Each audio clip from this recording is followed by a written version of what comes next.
तुम्हारे अब्बा तुम्हारी शादी के बारे में सोच रहे हैं नगीन? हाय अल्लाह अम्मा, सच में? सिर्फ तेरे अब्बा ही सोच रहे, मैं ऐसा नहीं सोच रही। और तुझे पता है इस घर में होता वही है जो मैं चाहती हूँ। हाय अल्लाह अम्मा, तो क्या तुम मेरी शादी कभी भी नहीं करोगी? नहीं नहीं, करूंगी, इसीलिए तो तुझे आज बैठाया है बात करने के लिए कि तू अपनी हरकतें सुधार ले। मैं तेरी शादी कर दूंगी, फौरन तेरे लिए रिश्ता ढूंढूंगी मैं। अम्मा, ऐसी मेरी कौन सी हरकतें हैं जो तुम्हें ये नए काम करने से रोक रही हैं? अरे कोई एक हो तो बताऊं। सुबह देर तक सोते पड़े रहना, रात को देर तक जागते रहना, जानवरों की तरह। कमरे की हालत तो ऐसी ही कि बस पूछो मत। अरे मेरी बच्ची उदास ना हो, मैं तुझे सिर्फ समझा रही हूँ। जरा घर के काम वाम सीख, खाना पकाना सीख। तू सीखेगी तो कहीं कुछ जाके नाम रोशन करेगी ना, वरना माँ का नाम ही डुबोएगी। अरे अम्मा, घर के काम भी कोई सीखने वाले काम होते हैं। खाना पकाना, बर्तन धोना, कपड़े धोना, ये भी गोल रोटी बनाना भी कोई सीखने वाले काम है। ये तो सारे काम चुटकियों में हो जाते हैं, चुटकियों में। बस मुझे ये चुटकियां बजानी नहीं आती। यही तो मोहतरमा, आपको कोई काम आता नहीं है और जो आता है वो बोल दो तो आपको मौत आने लग जाती है। और शादी करनी है आपने। वही तो अम्मा, मौत की भी 3 इकसामें होती हैं। आटा गूंदना छोटी मौत, झाड़ू लगाना दरमियानी मौत, और बर्तन धोना सबसे बड़ी मौत।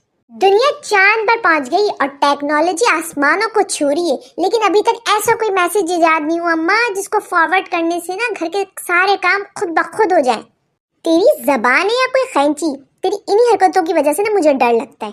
सास के सामने ऐसी जबान चलाओगी ना तो बेटे वो तुम्हें बता के रखेंगी, वो तुम्हारा मैका नहीं होगा, ससुराल होगा। वो सास होगी, माँ नहीं होगी। मैका तो खैर अम्मा वो उनका भी नहीं होगा, उनका भी ससुराल ही होगा। लेकिन वो जबान चला सकती है, लेकिन मैं नहीं चला सकती। भाई ये क्या नाइंसाफी है। हाय अल्लाह नगीन, तेरी जबान अगर इस तरह वहां जाकर भी चलती रही ना तो मैं तो कहीं मुंह दिखाने के काबिल नहीं रहूंगी। मुझे अब पक्का यकीन हो गया तेरा इस दुनिया में आने का मकसद मेरा सुकून बर्बाद करना है, मेरा बुढ़ापा बर्बाद करना है।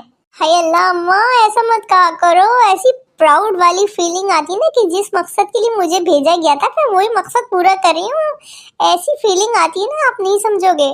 ये अपनी शोखी है ना, जाके अपनी सोशल मीडिया पे मार या ना मार, सही है? आई समझ? ये शोखी है ना अम्मा, मैं जितनी भी मार लूं इससे कुछ नहीं होने वाला। हकीकत तो ये है कि हम अपनी माँ की वो निकम्मी औलाद है जो खुदा किसी को ना दे। पहली कोई ऐसी बात बोली है जो बिल्कुल दुरुस्त फरमाई। खैर ये सब छोड़िए, बता खाना पकाना कब सीख रही है? मैं तेरे साथ चलती हूँ, तू खाना पका ले, मैं पीछे खड़ी हो जाती हूँ। हाय अल्लाह अम्मा, नहीं मैं आपसे नहीं सीख रही। मुझे कोई कुकिंग क्लासेस में एडमिशन दिला दो, मैं वहां जाके सीख लूंगी। आपके साथ सीखूंगी तो आधे घंटे का खाना 2.5 घंटे में पकेगा। 2 घंटे तो मुझे सिर्फ ताने सुनने को मिलेंगे। उसकी लड़की देखो वो तो अच्छा करती है, उसकी लड़की देखो वो ऐसी है और वो वैसी। मैं नहीं सुन सकती भाई इतने ताने, इतनी गर्मी में वो भी।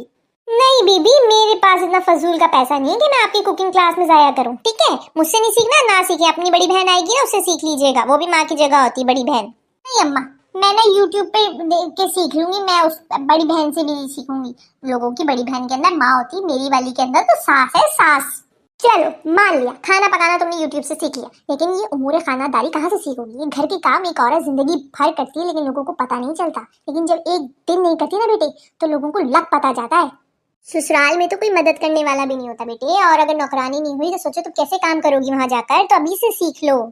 मुझे अपने घर को साफ करने के लिए ना अम्मा किसी नौकरानी की जरूरत भी नहीं है। मैं अपना घर आधे घंटे में साफ कर सकती हूँ। ऐसा कब हुआ बेटे? मैंने तो ऐसा कभी नहीं देखा। अम्मा आप तो मेरे किए को भूल ही जाती हैं। आपको याद नहीं है जब कोई फोन करके कहता है कि हम आधे घंटे में आ रहे हैं तो मैं कैसे फुर्ती की तरह चल के घर को चमका देती हूँ। सिर्फ एक कॉल की जरूरत होती है मुझे चार्ज करने के लिए और मैं घर को शीशे की तरह चमका देती हूँ। हाय अल्लाह नगमा, कैसी कैसी बातें लेकर आती हो बेटा तुम। मुझे तो सुन के ही चक्कर आ रहे हैं। अब तो लगता है तुम्हारी शादी करनी पड़ेगी, तभी जाके अकल ठिकाने लगेगी। अकल किसके ठिकाने लगेगी अम्मा, मेरी या ससुराल वालों की? दफा हो जाओ नगमा, इससे पहले मेरा बीपी हाई हो। तुम यहाँ से चली जाओ। जी जी अम्मा मैं जा रही हूँ, आप परेशान नहीं हो, आप लेटो, आराम से लेटो, मैं जा रही हूँ। लेकिन इतना गुस्सा करने वाली क्या बात थी अम्मा इसमें?